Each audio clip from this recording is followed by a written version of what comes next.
Annyeong Yorobon, Jazz here, ready for the flow. My words for today, explore bravely, feel deeply, love out loud.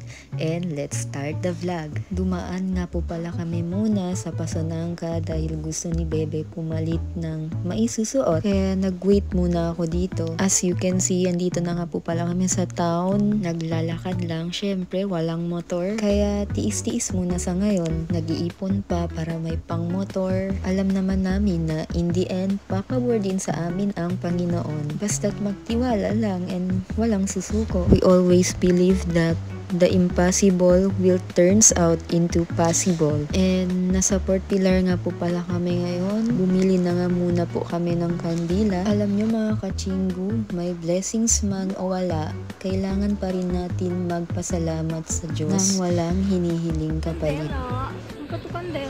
Thank you, Jesus, for your unwavering love, for the grace that covers our flaws, and for the sacrifice you made so we could have hope, peace, and eternal life. In every high and low, you are our strength, our Savior, and our constant guide. We are forever grateful for your mercy and presence in our life. Amen.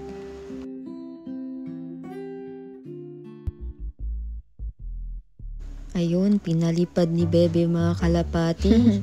So cute. Cotton candy muna tayo. Ayan na naman siya, adik sa mangga. At kami, gutom na gutom. Kaya dumaan muna kami sa Jollibee para kumain. Papakute muna while waiting sa pagkain. And going KCC na nga po pala kami. And guess what? Excited panoorin yung Final Destination Bloodlines. Kita naman sa mga muka excited na excited. Ay nako, sa una lang yan. Pero sa huli, ewan ko na lang. Bumili na muna kami ng ticket and wala na available for 5:30. Kaya pinili namin is 7 PM na lang. Nag-stroll muna kami sa department store. Kasi ang early pa before mag-7. Ito naman Bebe ko makulit. Kunwari, bibili pero uupuan lang naman. Sabing bawal, inupuan pa rin. Tas ngayon may plano bumili ng washing machine. Hindi lang washing machine, pati small refrigerator pa. Tingnan nyo naman kala mo naman daming pera. Itinuro-turo pa. Ito daw gusto niya, super cute. Kayanin ko manood ng Final Destination, pero itong nasa tabi ko, mukha pa lang, takot na. Sold out na yung Final Destination for 5:30, but pinili namin yung 7 PM.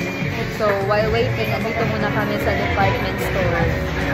Right or left? Right. Dumaan na muna kami sa Watsons. Syempre favorite niya ng Bebe ko. Ang skincare niya. White Soul. Kanina, ano sinabi mo?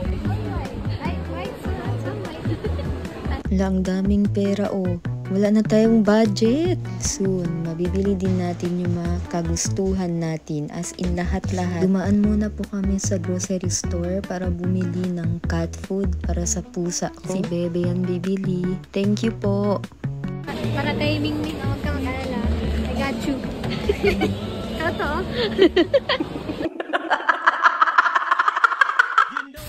Love. Komportable ka? Tingin na.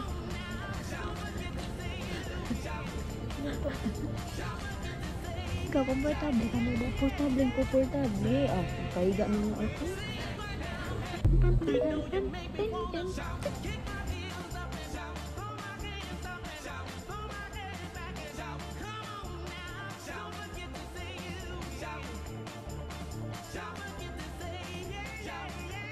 May trauma sa elevator dahil sa Final Destination, pero